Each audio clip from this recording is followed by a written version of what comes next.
Thanks for joining us from the Ohio AgNet, Voice You Know with the News You Trust studio. Sponsored by BASF, where you can count on the trusted performance of Ellevo seed treatment to protect your soybean crop. I am Allison Kinney. Now let's take a look at what's making agricultural news. China's state-owned agri-food company called China National Cereals, Oils, and Feedstuffs bought 3 cargoes of U.S. soybeans this week. 2 trade sources told Reuters that the country's first U.S. soybean buy of the season happened shortly before a summit of leaders Donald Trump and Xi Jinping. The deal calls for a December-January shipment of about 180,000 metric tons of soybeans, the first purchase in months. However, traders say they don't expect a significant resumption in demand for U.S. soybeans after several big purchases of South American soybeans. Bloomberg said grain traders have optimistic that China and the U.S. would eventually reach a deal this week, which pushed soybean prices higher in Chicago.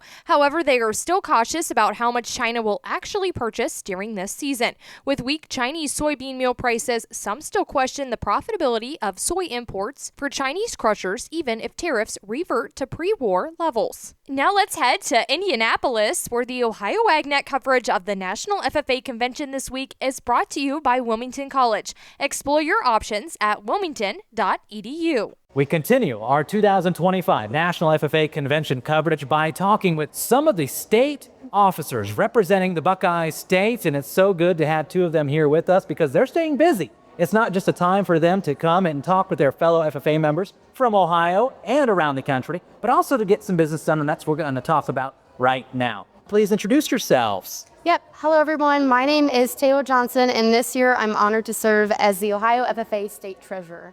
Hi, everyone. I'm Bella Nardecchia, and I am honored to serve as a Vice President at Large for Ohio FFA this year. As you can tell, there are no strangers to interviews. I've done quite a few of those. All right, Taylor. All right, Bella. Let's talk about what has National FFA Convention been like as a state officer.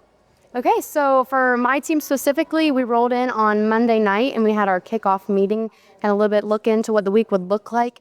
And the past 2 days have been very committee work heavy. We've been working with our committee groups, getting our reports prepared to go to the board.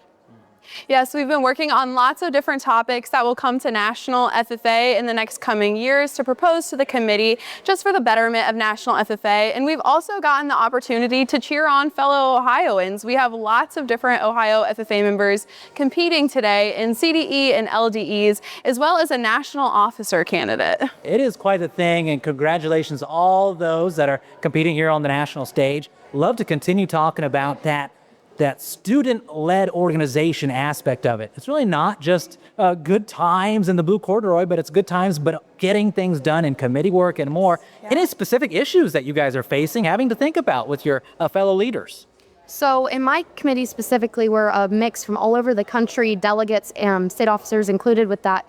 And what we've been working on is cultivating the leadership programs that National FFA holds. So that's your WLC, your Next Gen conferences, and just kind of looking at ways that we can further continue to improve those and make them better for those next generations. For the Ohio AgNet, I'm Joel Norwood. Our coverage of the National FFA Convention brought to you by Wilmington College. More information at wilmington.edu. Now let's check in with our weekly update from the Ohio Soybean Council and your checkoff dollars at work. There's been a lot of good news for U.S. soy lately thanks to the work of the Soybean Checkoff. According to Jim Sutter of the U.S. Soy Export Council, typically this news would have made top headlines if the China situation was not taking all the oxygen out of the room. Currently, U.S. soy exports to other destinations other than China are looking very solid, and while China remains absent, U.S. soybean bookings and global demand paints a far healthier picture. According to the USDA's weekly export inspections report, U.S. soy exports excluding China are up 46% compared to this time a year ago. That reflects both competitive pricing and disciplined market diversification. Futures markets are gradually inching higher. The November soybean futures recently closed at 1034 versus 992 last year. That is a 4% increase that has not attracted the attention it should have, again being eclipsed by the China news, and cash market signals are improving as well. In the Pacific Northwest tributary areas, basis levels have firmed, and some North Dakota processors are reportedly paying premiums for nearby delivery. Now, while political obstacles remain behind the scenes, market fundamentals are quietly asserting themselves, and that's a story not being told in the news. Global buyers are continuing to value the high-quality, sustainably produced U.S. soy, and price indicators suggest the world still needs more of it, not less. Today's update brought to you by the Ohio Soybean Council and your Soybean Checkoff. Let's take a look at the markets. Brought to you by Seed Consultants, simply better performance. Learn more online at seedconsultants.com. December corn closing in today down 3 3/4 at 4.30 1/4. March corn down 3 at 4.43 3/4. May corn down 2 3/4 at 4.52 1/4.